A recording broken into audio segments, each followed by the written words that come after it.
Good morning. This is continuation of committee meeting, Senate Judiciary on Friday, 12th of February, Abraham Lincoln's birthday.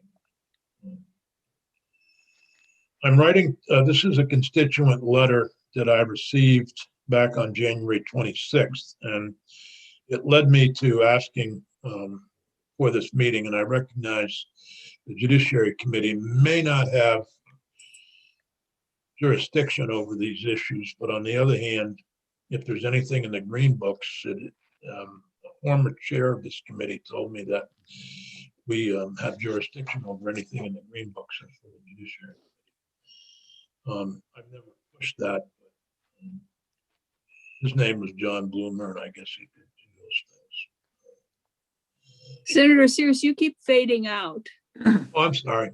I said that I know some may view us as not having jurisdiction over issues regarding telecommunications or internet, but we are the Judiciary Committee, which has jurisdiction over the green books. At least that's what the former chair of this committee told me when he was questioned about the jurisdiction of some bill.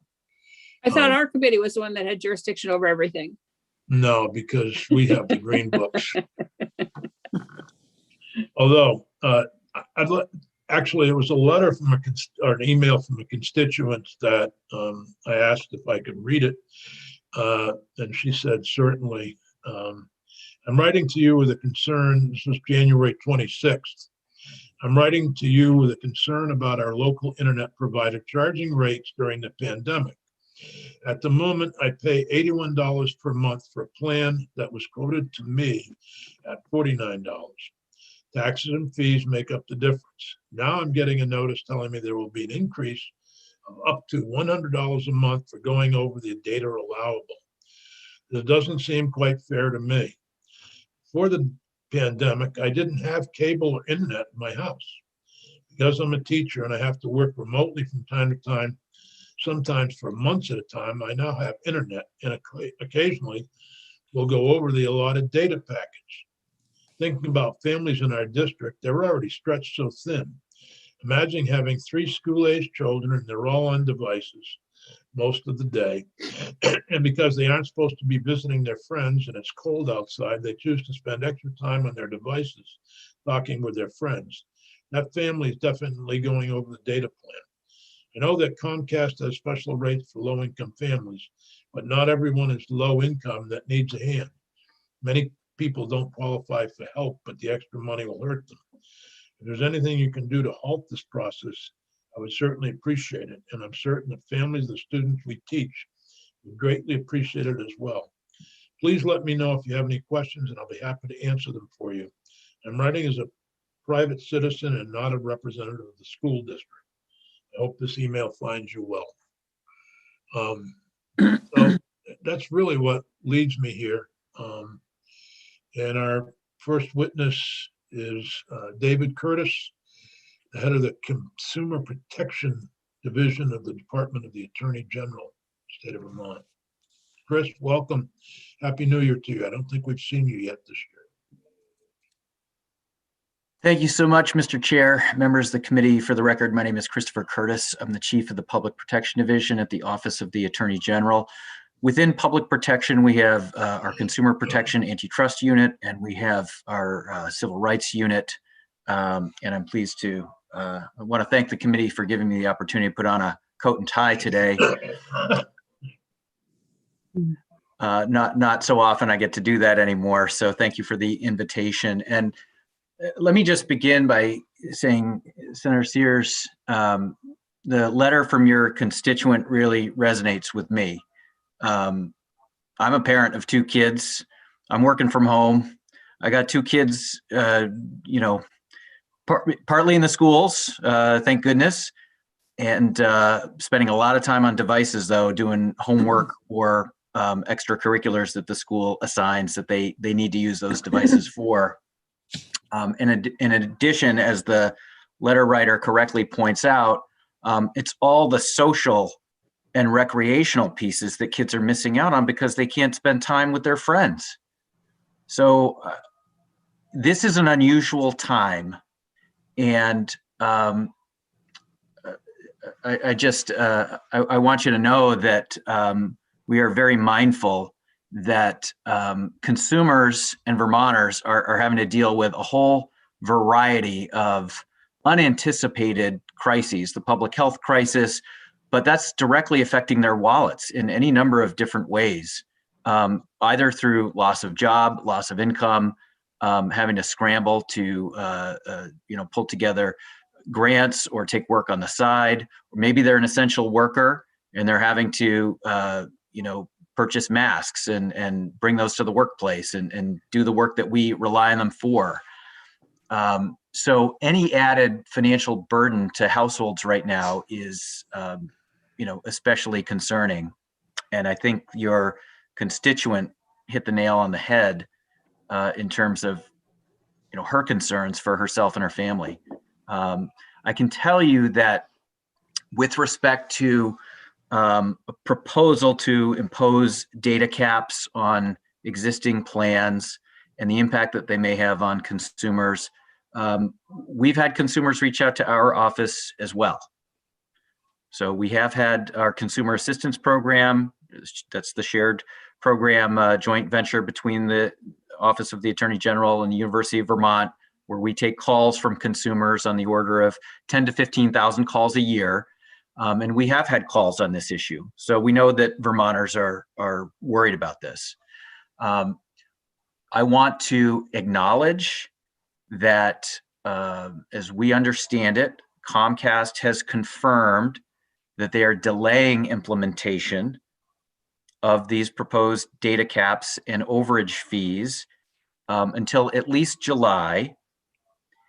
And that the notion would be that notice would go to consumers, the data caps would be imposed in July as currently constituted or proposed by the company. And then any overage fees would first be in a consumer bill that would come to them in August. So I want to acknowledge that Comcast has recognized the need for a delay. I also want to point out that this is a concern for the Attorney General. And Senator Sears, I don't know if you've circulated. Actually, it's posted on our webpage for the committee and a letter to John Sutik, Director of State Government Relations, Comcast. Yes, and I'll let Mr. Sudich speak for himself and speak for the committee, but you can be sure that this is an area of concern for the Attorney General. We have reached out to Comcast through Mr. Sudich to express our concern about the timing of this. We're in unprecedented times. And I think the key here is that because people are working from home, educating their kids from home, relying on recreation through devices at home, and using those same devices for social engagement, there's unusual usage that doesn't necessarily always apply to a home user when they're normally at a workplace for 8 hours a day, when their kids are normally at school for 6 hours a day, when other social commitments are met in person and not online. And so I think where your constituents and the people who have contacted our office are concerned is that it's this confluence of events related to the pandemic that is causing really high usage of data plans that's not ordinary. So in the ordinary course of business, this may be looking at a much smaller population, high users that have a purpose, in fact, for high usage.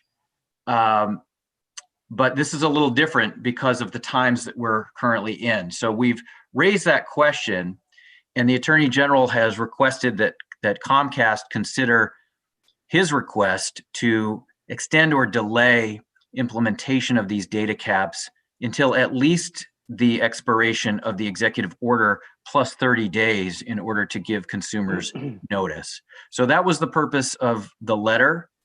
And we look forward to engaging in a dialogue with Comcast. I want to thank Mr. Sudich for being here today and receiving that letter, and we'll look forward to talking with him more at length about this issue or this question.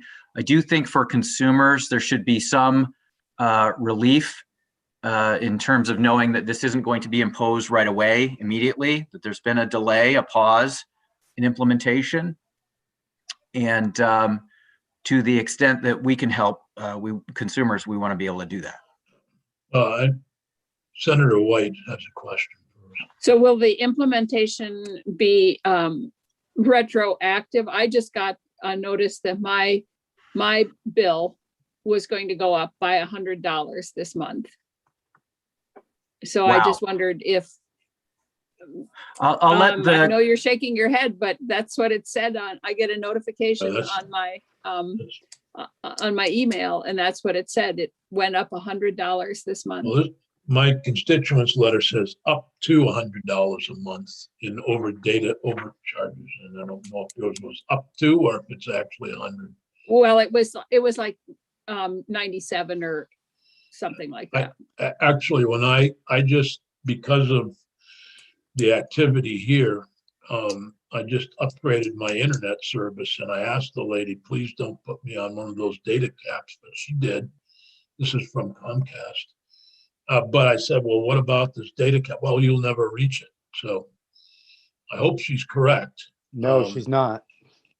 Well, No. that's what she told me. I'm glad. I'm not happy to hear that, Senator Baruth. But if you'd like to comment on my call with Comcast, pre-pandemic, before any of us had ever thought about the pandemic, I got a similar song and dance from AT&T where I had always had unlimited data, and they wanted to move me to a plan where I was capped, but they said, don't worry, because you're never going to reach this cap. Nobody ever reaches this cap. And I paid one bill, and then the second month I had reached the cap, and they charged me $25 extra. And I went to, I called AT&T, and they said, that woman shouldn't have told you that. That's an independent contractor who franchises, and we're not responsible for that. But it seemed part of a large corporate effort to move everybody into pay-as-you-go data usage. I think the pandemic has produced a situation where people in effect don't have choice. I'm delighted to see Chris Curtis pushing for Comcast to voluntarily show a conscience here. My question ultimately is, in a capitalist system, if Comcast stands on their rights and doesn't want to, show that kind of mercy during the pandemic, there are some companies like Zoom that took off because everyone needed their service in the pandemic, much more than they ever did before. Some companies that produced PPE made a killing as well. So I question ultimately what our enforcement powers are. If Comcast says they don't want to do this, they want to go ahead as planned. I just feel like we're in a position to be victimized because of the economic system we always have in play. Well, that's what the lady told me, and whether or not she was correct or not, Yeah. I will find out. I haven't gotten a notice that I've been even close to being over. I can tell you, my wife and I have never watched as much Netflix as we have in the last 12 months. So it may say something about the quality of regular television, broadcast TV, or maybe something about us, but Senator Benning. Yeah, I have not read Chris's letter, but I'm hoping this goes beyond Comcast because Verizon's doing the same thing. Mm-hmm.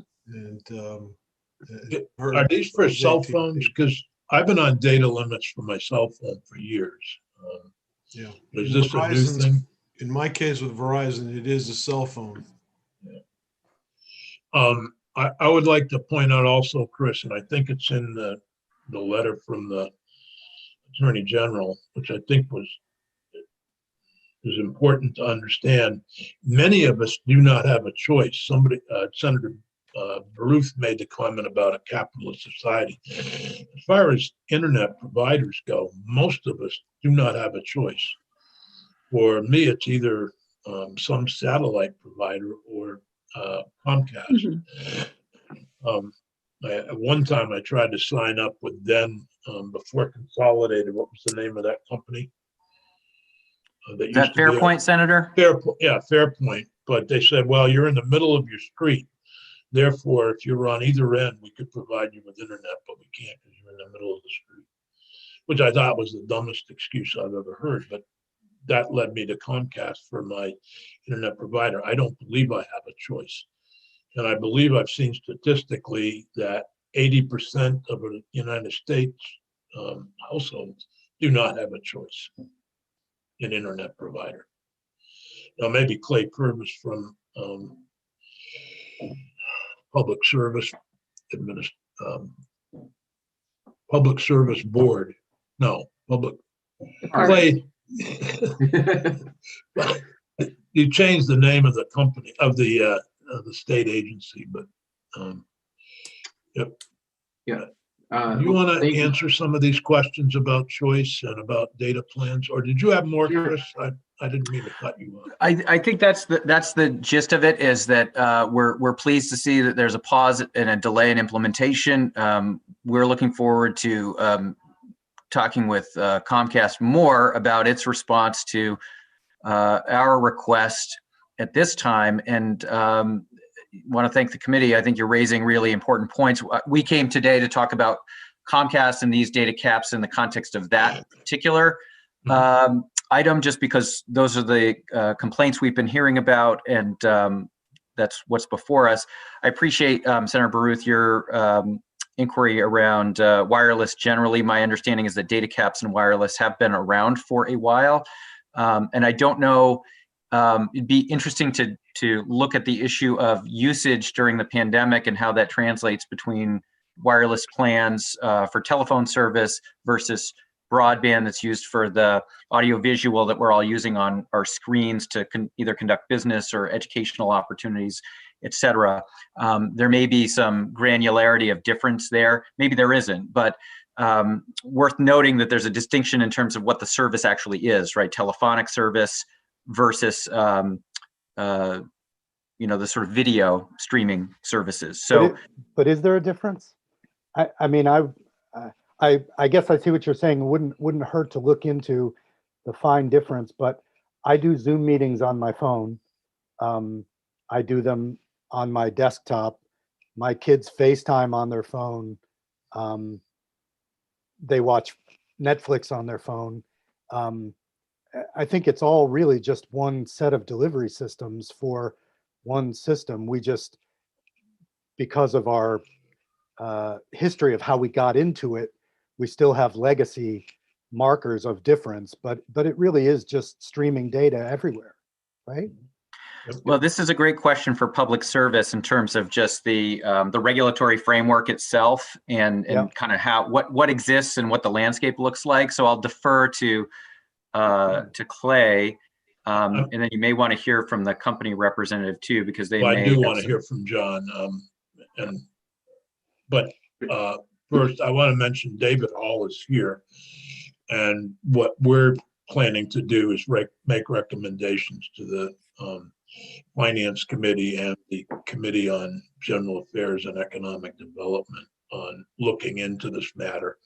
I don't know what we as a state can do. I mean, we just took up the issue of robocalls earlier today, and the federal government has preempted a lot of our ability to control that. And I don't know. It just seems like when we're spending, I think it's $20 million we just appropriated for broadband expansion. At the same time, while we're doing this, is expanding, they're doing these things. They being the cable companies and the wireless carriers and others are doing these things to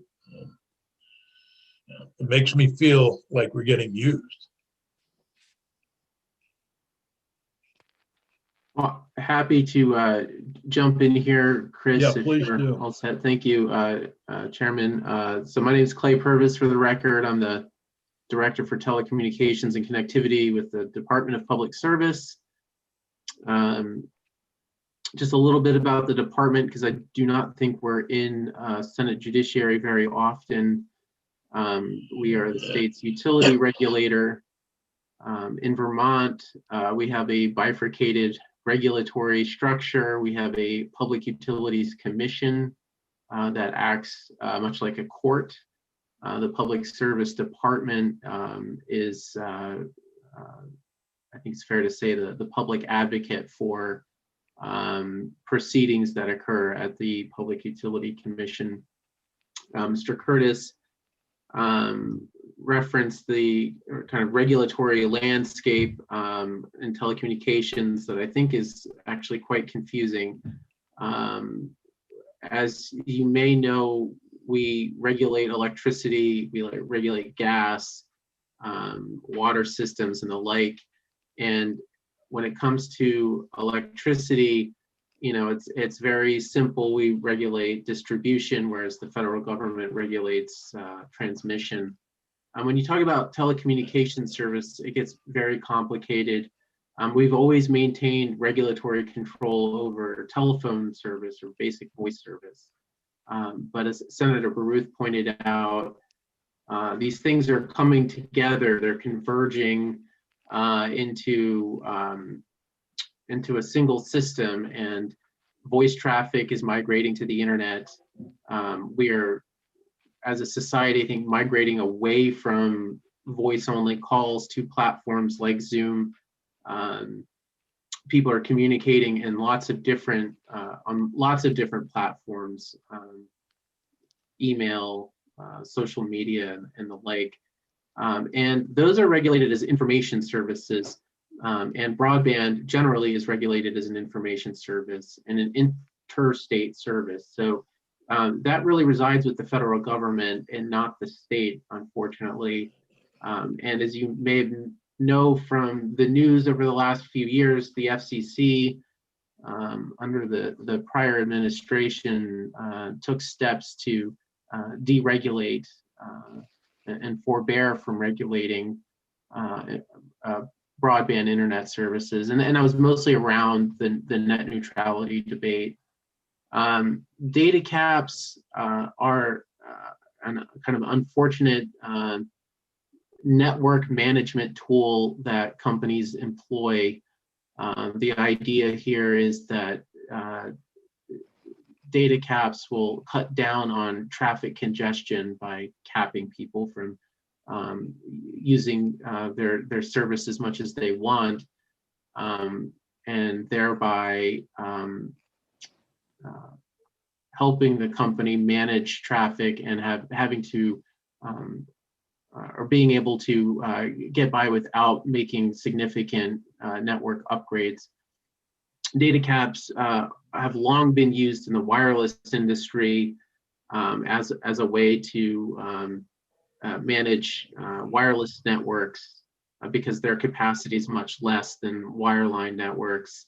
But data caps have also been imposed by wireline companies all over the country. AT&T, for instance, has a 1 terabyte data cap. Comcast has had, I believe, data caps in other markets around the country. There are 1.25 terabyte. What is a terabyte, please? For those of us who are not familiar with even gigabytes. It's a unit of measurement of data. A byte is 8 bits, and a kilobyte is 1,000 bytes, and a gigabyte is 1,000 kilobytes, and a terabyte is 1,000 gigabytes. That probably doesn't help you very much, but is it a lot? Think about it this way. It is more, I think, than other other data caps imposed by other companies around the country. I think a good frame of reference, if you want to stream Netflix, you're probably using about 4 gigabytes an hour. So, you can do the math. I think we've done some math in-house, and we've figured out you'd have to be watching Zoom in HD for about 13 hours a day, 7 days a week to hit the cap. And so, as Mr. Curtis pointed out, a single person or a couple that's doing their job from home will probably be fine. They will be able to do their job, and they will be able to watch TV at night. But families, the more people you have on, the harder it's going to be. When you're talking about having, children at home, 2 people working at home, plus all of the entertainment. Remember, people used to just use their residential connection mostly for entertainment because they were at work during the day, and they'd come home and their internet connection is really for television and gaming and things like that. Folks who do video gaming, online video gaming, are going to probably hit that cap, as that's probably the most intense use of your internet connection. But even people who've cut the cord for television and are primarily doing streaming. I was talking to someone who fell asleep watching TV and has run up her data cap without getting the benefit of watching the television. So I think it definitely affects people in different ways. And I think for many people, they're not going to feel the cap, but I do believe that larger families who are doing remote learning, remote working, and using their internet connection for their social and just quality of life activities are under threat of hitting that cap. So besides urging our federal delegation to do something, is there anything this legislature can do? We are looking into that now. We are hearing from a lot of people around the state that this data cap is harmful. I'm glad that Comcast has decided to postpone the imposition of this data cap. But we do have other companies in the state that have had data caps in place and continue to have them. I know Massachusetts has a bill in the legislature to deal with this, and we're taking a look at that. This is a nationwide issue, though, and we would welcome the FCC taking a look at this. And I would concur with Mr. Curtis's request that the data caps not be imposed until after the emergency order is lifted. I think this will be much less harmful to folks, when life returns to normal, and more people are returning to their offices and using their internet connection less at home. Thank you. That's helpful. Is there a chart that we could get so we could understand gigabyte, megabyte? Sure, I can try to put something together. If you could, that would be helpful to have it on our committee webpage, so that particularly those of us who are not familiar with the different bytes. Sure. I would just add, I mean, it's pretty scary. I could run over my data plan if somebody fell asleep watching Netflix. Yeah, I think it's certainly going to change consumer behavior around internet usage. Just speaking personally, I could never hit a data cap of 1.25 terabytes a month simply because my internet is so slow. But Comcast offers really great speeds. You can get 100 megs, 300 meg packages from Comcast. So it is going to be difficult for some people. We undertook through the CRF monies we received. We initiated a program to offer a subsidy to folks to pay for their internet service, and we gave a $40 per month subsidy to folks. So we know that internet service is a very important need to Vermonters, and that many Vermonters are struggling to pay for that right now. And Comcast was very helpful and in the way they participated in that program. And so we were able to help many Comcast customers who needed relief to continue affording their internet service due to pandemic-related hardships that they experienced. So, well, I do appreciate that they've helped with that, but on the same token, as I mentioned, sitting on the Senate Appropriations Committee, we have put a lot of money into expansion of broadband, and we continue to do that. And we see it as a necessary thing for the government to do to make sure that it's available everywhere. But then to have, and I don't want to pick on Comcast because they're not the only company, but then to have these companies go out and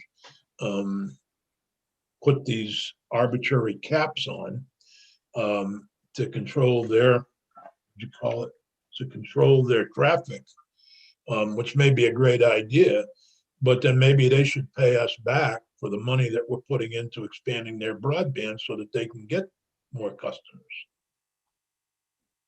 This is like, I don't know what, but I mean, it's like starting up, electricity and then having the electric companies. Well, maybe that's a bad example because a lot of people don't like. When I first started running for office, I think the enemy of the people was the electric companies. And I think we're slowly moving towards these wireless and cable companies being the enemy of the people. Well, Mr. Chair, Yes. I would caution us on that phrase. Very, very loaded these days. But True. your idea sort of made me think, if again, under the system we live in, Comcast can do what they're doing, but we as the legislature can do what we do. And so I think you're right.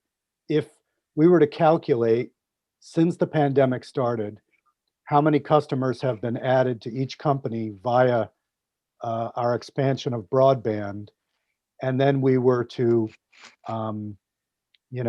create some kind of fee on each company designed to claw back some of that new revenue, and then we use that for a grant to pay for low-income people who are getting hit with this cap. I think that would be legal, and it would be, in my mind, a completely fair turnabout on the telecommunications companies, because as you say, they're benefiting to the tune of hundreds of thousands or potentially millions of dollars on the broadband rollout, but at the same time, digging deeper into their customer base for profit. Yeah, it all started for me trying to get rid of the NFL red zone after the Patriots were eliminated. So I made the call to Comcast, and then I got the brilliant idea about, getting a better internet plan so that I could download things a little quicker for these types of meetings in the legislature. And I ended up just without data plans caps, the $50 increase in my bill when I got rid of the NFL red zone. So I walked off the phone wondering what I had just done. But David Hall, if you've kind of taken in, I think that's one of the recommendations we'd like to make to the Finance and the General Affairs Committee, is they look at somehow clawing back some of the money that we're putting into broadband. If that's possible. I also think I don't want to pick on Comcast. I've known John for years. He's representing Comcast, and he's done a terrific job. And they are a good provider. I will say that. And I'm happy generally with Comcast, but this thing has really, particularly in my area on social media, when people started to get the notices. And I'm wondering also, Clay, if before we hear from John or Chris, are there scams going on about this? Because people develop scams no matter what. And I'm concerned about that as well. So We haven't. I get a call saying, I've gone over my data plan, give me your social security number and I can. We haven't received any reports of, say, for instance, robocalls related to data plans.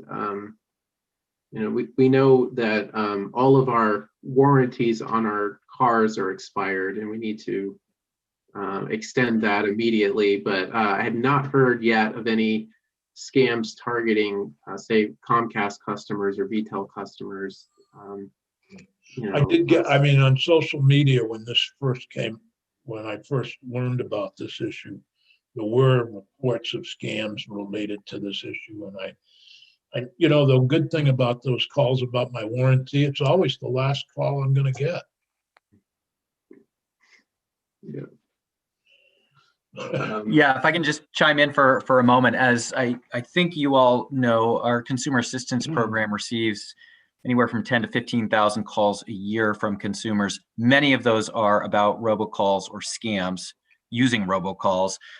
We're not aware of specific scam activity related to this that have been reported to us yet, but I think it bears watching, because anytime that there's a new product, service, something that's making news out there, scam activity can tick up, and scammers, of course, will find all kinds of new and innovative and novel ways to try to trick people into thinking that the new thing that they might have read about in the newspaper is the thing that they should be responding to today through a phishing email or a robocall or what have you. So I think you're quite right to flag it and identify it as there's potential, because people are hearing about these data caps, and so a bad actor out there might take advantage and say, oh, this is a perfect entree for me to say, I'm representing your telecommunications company, give me all your information and we'll fix it for you, or we'll give you a special deal, right, or whatever it is. And so we're very aware of it. I want to thank the chair for raising it. And as I think we have a partnership with Department of Public Safety, where if we see or hear about new or novel scams, or if we're seeing spikes in activity around, often it happens around tax day, of course, there's the tax scam, then we can send out a scam alert by voicemail, email, or text message, depending on how folks have signed up for it. And we currently have, I think it's over 12,000 people have signed up for this through the DPS service. So that's where they get weather alerts or other emergency alerts. They can sign up for these scam alerts. We try to get it to people in real time so they can, in turn, tell their friends and family members and communities about this is this thing. Don't respond to it. Hang up or don't send any information. So this is one. If we're starting to see data cap activity or phishing around this issue, it is the kind of novel thing that we would issue a scam alert about. And Mr. Chairman, yeah, we frequently work with utilities on utility-related scams, for instance, GMP. So we'd be happy to look into that, and if we become aware of a scam, we can work with Comcast to ensure that customers are. I haven't heard any. Notified. I don't have specifics. I know that, as I said, when this first. After I got the email from my constituent, and then saw on social media several posts about this issue, there were those who mentioned that some scams were going on, and I don't know, I couldn't get any specific information. They may have to do with what Chris Curtis just described, where people are saying, we'll take care of it for you and sign you up for our plan or whatever. If you or any of your constituents are getting those, please, you can contact me directly and we will reach out to your consumers directly and look into those matters. So we're here to be a resource for you and your constituents in that way. Thank you. I think we'll go next to John if there's no questions for Chris or Clay. John Sutch, thank you very much for being with us this morning. We appreciate it. Yeah, no problem. And I guess the question is, we're, as the Attorney General said, we're glad that you've held off until July to implement these, but the request is to go at least 1 month past the end of the governor's emergency. Sure. Let me answer that first. Just out of deference, I have a great deal of respect for how you this committee runs its business, and I don't want to. I can assure you that the opinion of the Attorney General and his team, and the opinion of this committee, does get referred to the highest levels of our company, and this issue is being monitored and considered in that fashion. I don't have further information on that. We have delayed it to get past the end of school. To make sure that that's not further impacting family, and we do understand that we've tried to be really clear and transparent in our customer notices, and so they've gone to a number of people that have no chance of kind of hitting these thresholds for the purposes of conspicuous notice on this, and I think that's been part of the reason you've heard as much as you had is because of the noticing. And just a quick note to Senator White, none of this is retroactive. If you look into the notice, it's designed to drive you to the tools that we have for you to see what your usage is and kind of monitor it. And so if you go to the Xfinity app or the My Account on your desktop, you can see a data usage tool and look at a few months worth of usage and kind of see where you are. But I'd love to, for a second, just address kind of your jurisdictional comment.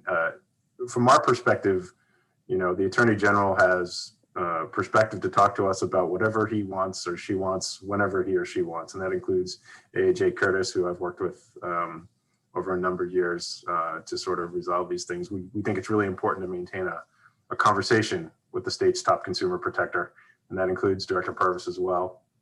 On these things, it's we are a huge consumer business. We've got a lot of different business lines in the state of Vermont, and we take the role of the AG seriously. Similarly, you folks are all elected to represent constituents, and regardless of your committee's sort of listed jurisdiction, we respect the fact that you can talk to us about whatever you want, whenever you want, if it's of concern to you and your constituents.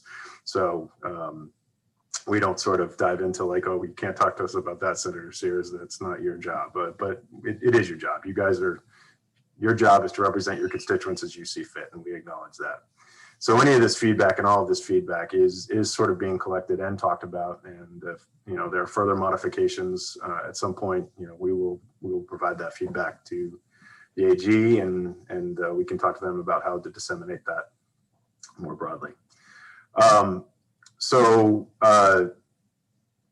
that's where we are. So I don't have a further update past the delay of this threshold to July.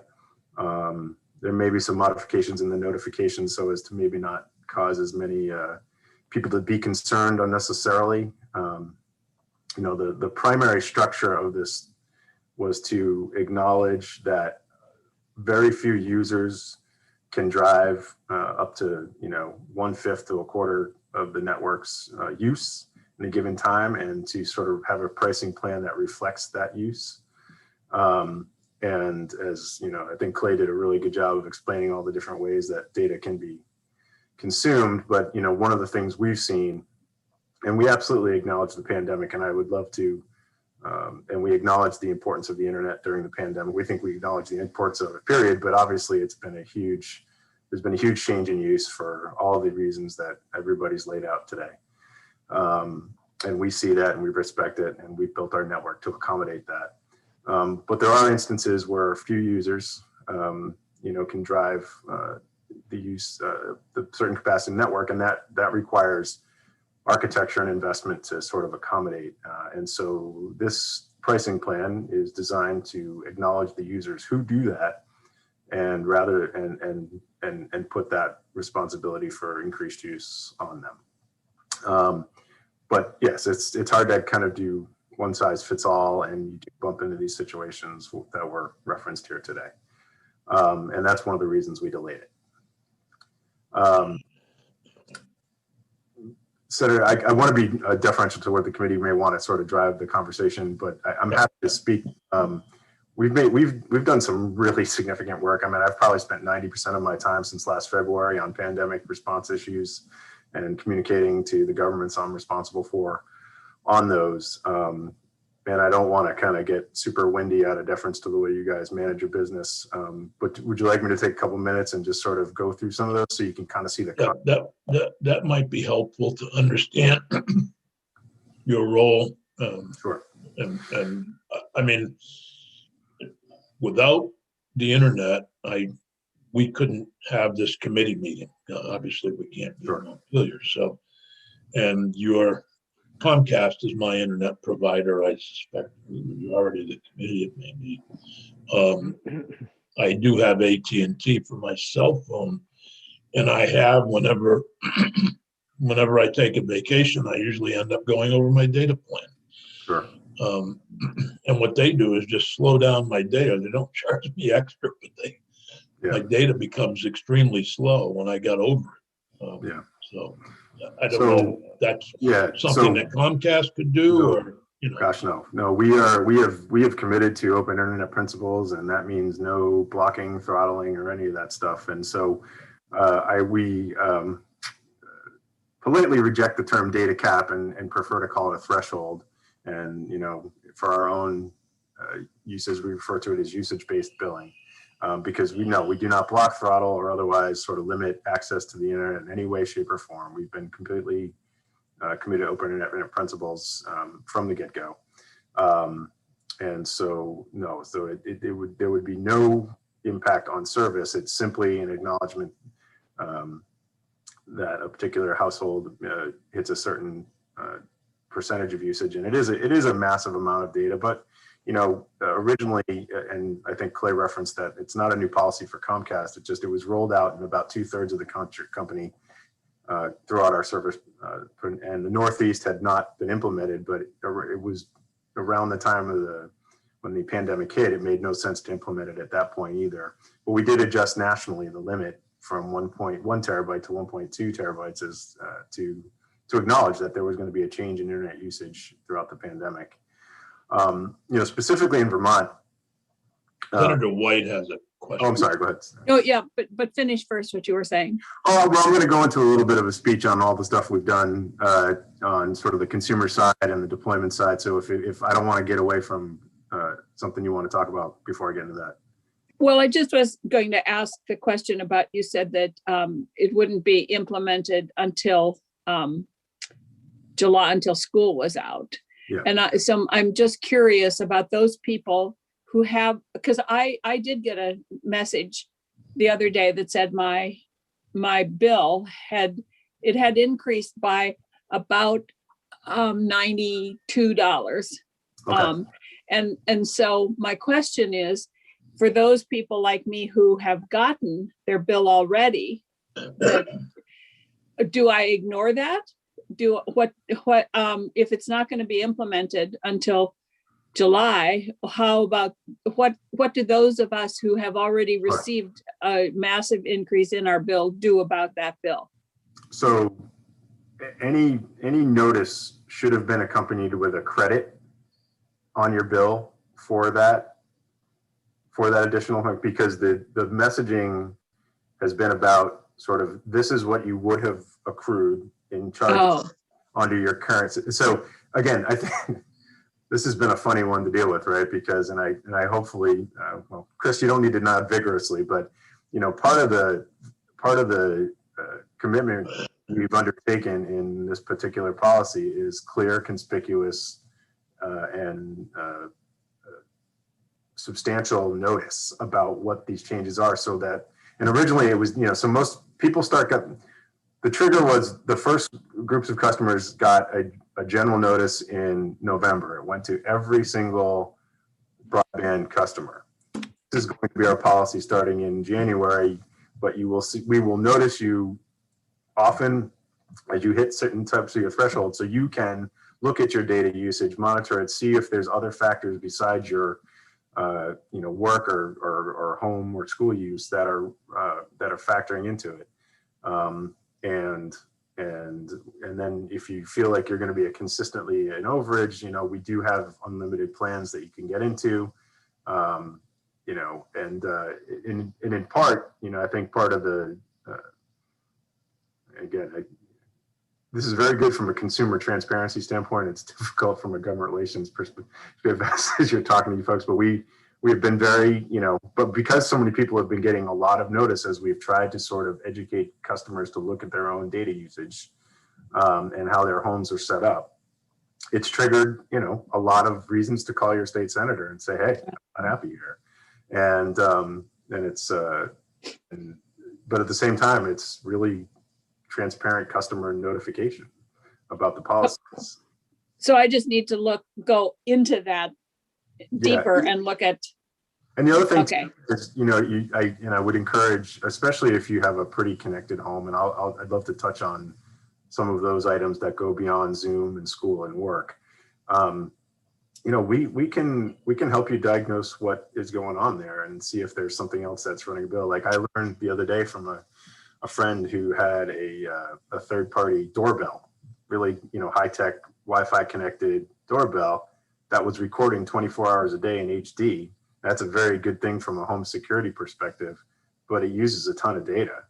Oh. That was the equivalent of falling asleep in front of your Netflix for a month, and Wow. so, one of the things, I think this is, look, this will not create super users necessarily, but there's a lot of ways to use your Wi-Fi connection within your home to do a lot of really cool stuff through the Internet of Things. You can connect your refrigerator and your kitchen and your, all that sort of stuff. You can connect doorbells and home security systems, but all of these things, put strain on the networks, and our networks are built and constructed to empower you to do as much as you want within your home.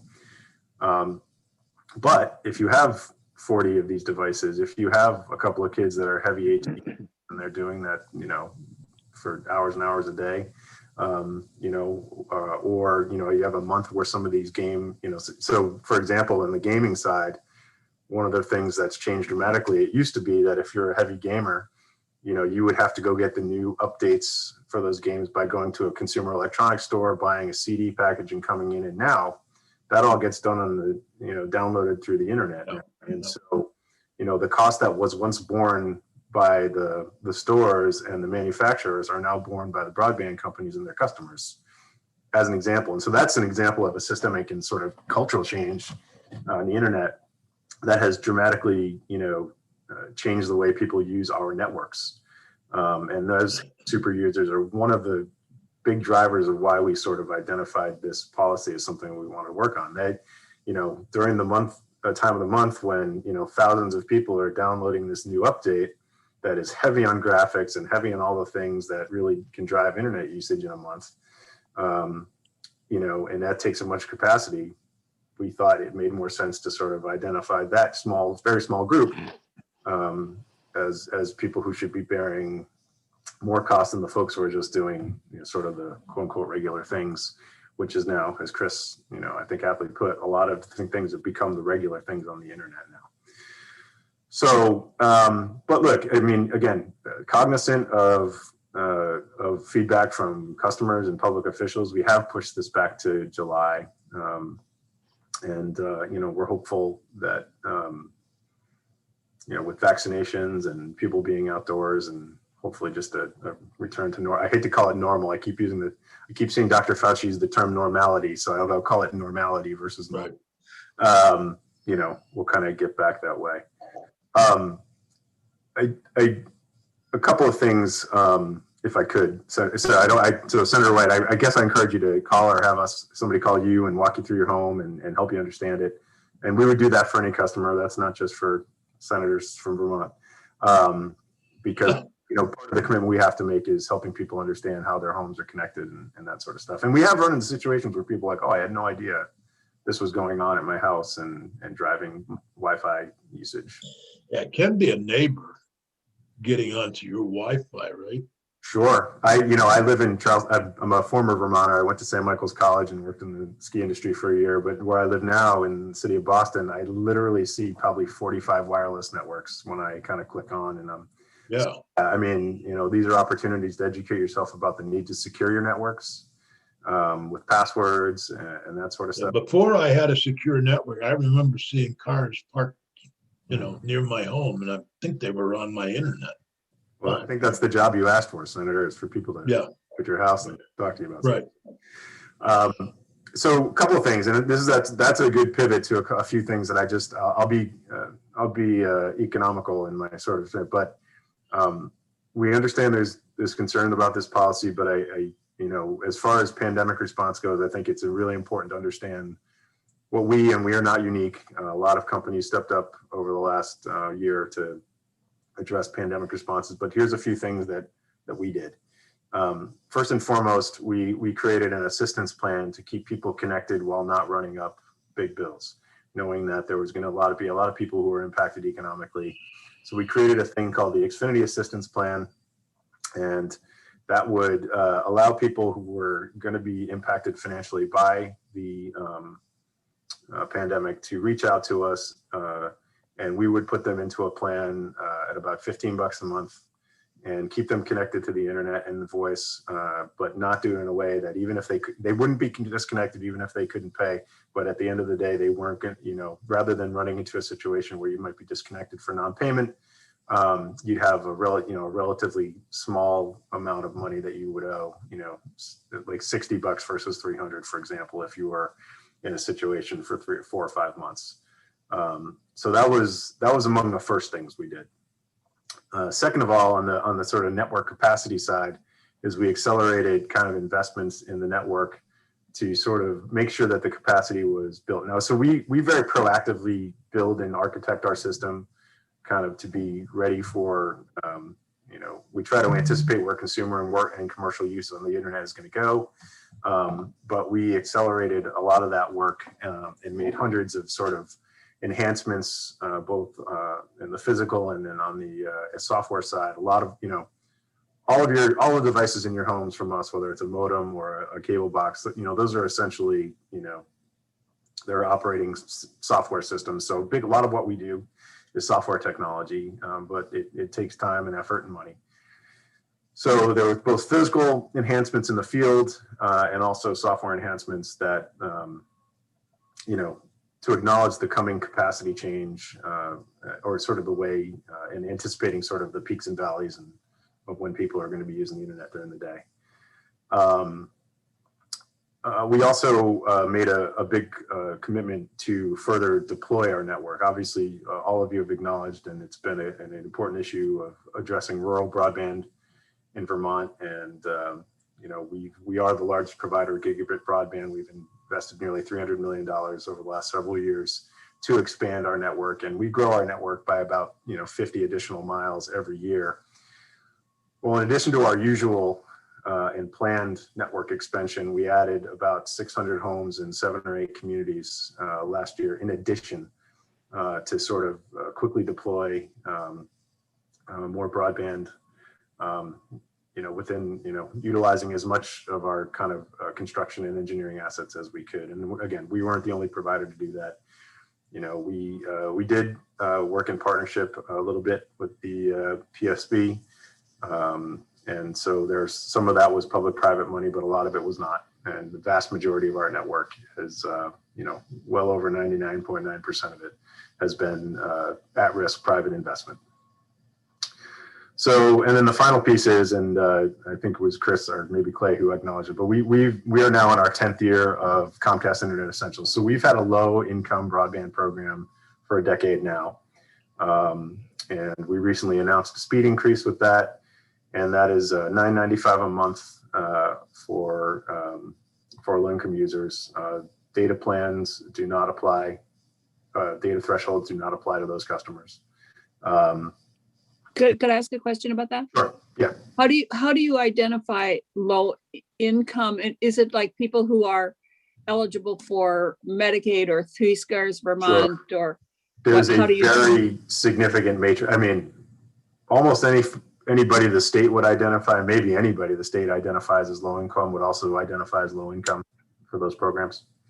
And there's about 15,000 Vermonters that are currently utilizing it.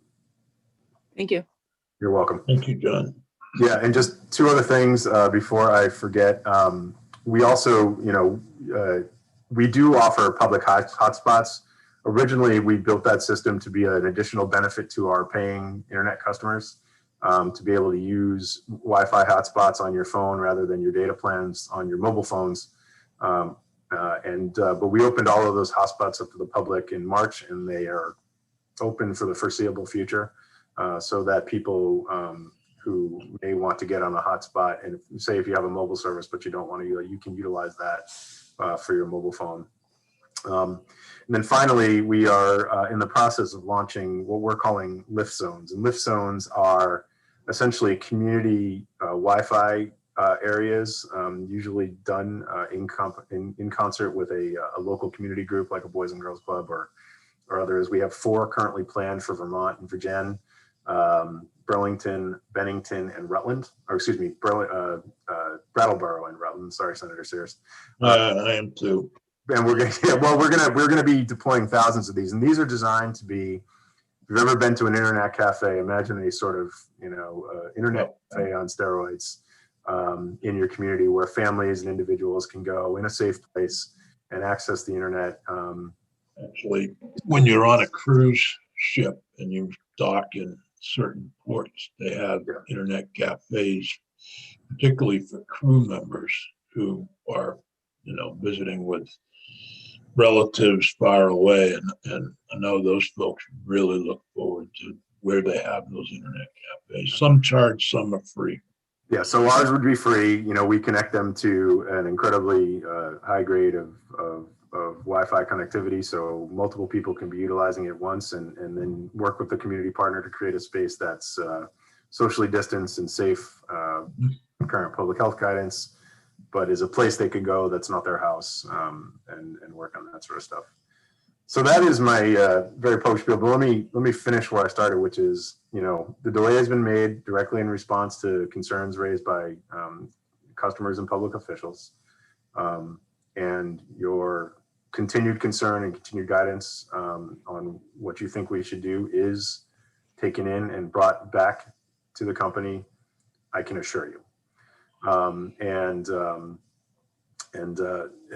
General Donovan, who gave me a call the other day, made it abundantly clear that he expects me to keep in touch with him on this issue, either through Chris or other members of the team, and we will do that as if any modifications or concerns that come up.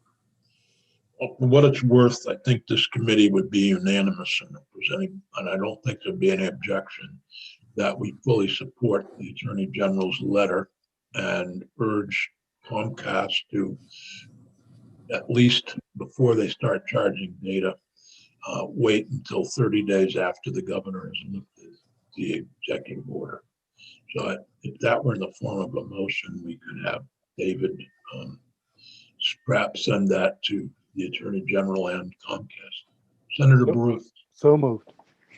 Senator Bruce has moved that the Senate Judiciary Committee go on record supporting the Attorney General's letter to Comcast, urging them to delay any charges for internet overages until 30 days after the governor's lifted the executive order. And just as a also closing note, I'll make sure Peggy has my contact information, but any constituents that have a concern and want to review their personal situation or their household situation, please get me their contact information, and I'll make sure that somebody reaches out and walks them through it and answers any questions directly. Very much appreciate that. There's a motion. Is there any further discussion? Not. Peggy, would you please call the roll? Hold on one second. I have to admit, I wasn't prepared. Hold on one sec. Okay, Okay, Senator Benning, Yes. Senator Nika, Yes. Senator White, you're muted, Senator. Sorry, yes. Senator Baruth, Yes. Senator Sears. Yes. So, David, would that be good? And I would also suggest, David, that the other, that the Economic Development Committee and the Finance Committee monitor closely what's going on in other New England states and in the Northeast regarding the data plans. Or what do you call them? They're not data, you don't call them data caps, We love usage-based billing if you're comfortable with that. usage-based billing or data caps. Is that okay? Thanks, David. Well, Clay and Chris, thank you very much. I wonder if, Clay, if you would be available next Thursday morning to discuss robocalls with the committee. We have a bill S11 that we're preparing to vote out, and it was suggested today that we should talk to to you or someone in the department regarding that bill. If you're available next Thursday morning. Yes, sure, happy to From do it. 8:30 to 9. No, 8:30 to 9 is the S45, right? I actually had to switch it so David Oh, Hall could be okay. here, so I just sent you a Well- new version. Gosh. Thank you, Peggy. Okay, 8:30 to 9. Thank you. All right, is there anything else? Thank you all very much. I appreciate the discussion, and I think it's complicated, I guess. I look forward to understanding what a trigabyte is and what a gigabyte is. All those other things that, Right, we'll I had no idea. follow up with a chart for you. yeah, I do actually want Thank to you be for your able time to. this morning, everybody. Thank you. I'm glad to know that I can go onto the Comcast site and look at my account and look at my usage. 'Cause I'd really I'll be send that link interested. along to Peggy as well, so everybody. Yeah, that would be helpful. I think for us to be able to send that link to our constituents so they could figure out what they're using and maybe take steps, like you say, falling asleep during Netflix may not be the best thing. All right. Myself, so I can't point fingers. Yeah. Well, I fell asleep watching Frasier on Peacock the other night. So, Excellent choice in streaming service. Thank you. yeah, thank you. All right. You, Have a good, it's been a good week, and thank you all very much. And we'll see you all. See most of you this afternoon, but those that